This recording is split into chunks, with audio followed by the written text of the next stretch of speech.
చేయాలి బండి సంజయ్ మంత్రివర్గం నుంచి వెంటనే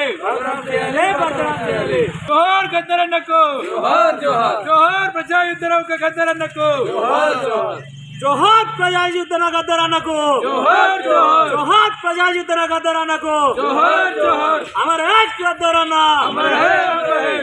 ఖబర్దార్ మనువాదులారా, ఖబర్దార్ మనువాదులారా. హైదరాబాద్లో రవీంద్ర భారతిలో తెలంగాణ రాష్ట్ర ప్రభుత్వం అదేవిధంగా గద్దర్ ఫౌండేషన్ సంయుక్త ఆధ్వర్యంలో గద్దరన్న జయంతోత్సవం జరుగుతుంది. రేపు ఉదయం 10 గంటల నుంచి రాత్రి 10 గంటల వరకు ఈ జయంతోత్సవంలో అందరూ పాల్గొనాల్సిందిగా కోరుతున్నాం. ఉదయం 10 నుంచి రాత్రి 10 వరకు గద్దరన్నకు ఒక సాంస్కృతిక నివాళి ఇవ్వబోతున్నారు మొత్తం తెలంగాణ సమాజం. కాబట్టి దీంతో ప్రతి ఒక్కరు పాల్గొనాలి. ఈ కార్యక్రమంలో అనేక మంది మేధావులు, ప్రొఫెసర్లు గద్దరన్న జీవితం పైన, సమకాలీన రాజకీయాలపైన ప్రసంగిస్తారు, మాట్లాడతారు. కాబట్టి అందరూ రావాల్సి కోరుతున్నాం. రెండవది, ఈ దేశ కేంద్ర హోంశాఖ సహాయ మంత్రి బండి సంజయ్కి పిచ్చి పెట్టినట్టుంది, సైకోగా మారాడు. ఆ బీజేపీ పార్టీని గద్దరన్న అభిమానులు కానీ గద్దరన్న కుటుంబం కానీ అవార్డు ఇవ్వమని అడగలేదు. అది కాంగ్రెస్ బీజేపీ రాజకీయాల్లో నాటకాలలో గద్దరన్నను తెరపై తీసుకొచ్చి గద్దరను అవమానించిన పరిస్థితి ఉంది. నిన్ను ఎవడరా ఇవ్వమన్నది నిన్ను అవార్డు? నువ్వు గద్దరన్న కుటుంబం నీకు దరఖాస్తు చేసిందా? నేను గద్దరన్న అభిమానులు ఎవరికి దరఖాస్తు చేశారా? చేస్తే గీస్తే రాష్ట్ర ప్రభుత్వం చేయొచ్చు, కానీ గద్దర్కి ఎట్లా ఇస్తాము? గద్దరు మనుషులు చంపిడని చెప్పిండు. మేము ఇవాళ బండి సంజయ్కి అంబేద్కర్ సాక్షిగా సవాల్ విసురుతున్నాం. గద్దరన్న ఇప్పటి వరకు ఎంతమంది చంపిండో ఒక లెక్క చెప్పు. ఎవరిని చంపిడో లెక్క చెప్పు. మీ అయ్యని చంపిండా, లేకపోతే మీ బీజేపీని ప్రారంభించిన వీర సవర్కర్ని చంపిండా, లేకపోతే మీ కిషన్ రెడ్డి బంధువులను చంపిండా? ఎవరిని చంపిండో ఒక లెక్క చెప్పు. అబద్ధాలు ఆడకు. అబద్ధాలు ఆడి అబద్ధాలను నిజాలుగా మార్చేందుకు ప్రయత్నం చేయకు. కాబట్టి గద్దరన్న ప్రజాక్షేత్రం ఉండు.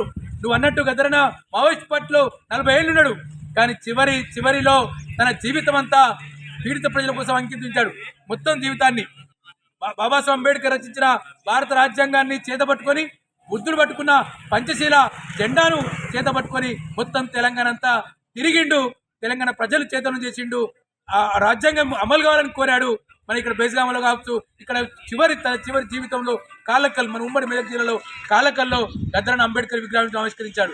కానీ ఇటువంటి గద్దరన్నను భారత రాజ్యాంగాన్ని ప్రచారం చేసి రాజ్యాంగాన్ని అమలు చేయమని చెప్పి డిమాండ్ చేసిన గద్దరన్నను ఒక ప్రజాద్రోహిగా, ఒక ఎవరినో బీజేపీని చంపని చెప్పి ఒక తప్పుడు ప్రచారం చేస్తూ ఉన్నాడు.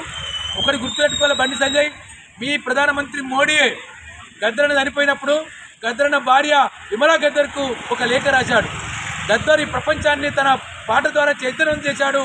ఆయన మృతికి మేము సంతాపం చేస్తున్నామని చెప్పి ఒక 30 లైన్ల ఒక లేఖను, సంతాప లేఖను మోడీ రాసిండు. అంటే మోడీ ఒకవైపు లేఖ రాస్తాడు, ఇంకోవైపు ఏమో బండి సంజయ్ ఇవాళ గద్దరన్నను అవమానిస్తూ గద్దరన్నకి ఎట్లా వాడిస్తామని చెప్పి వాళ్ళ ఒక ప్రచారం చేస్తూ ఉన్నాడు. ఇది బండి సంజయ్ అభిప్రాయమా, లేకపోతే బీజేపీ అభిప్రాయమా?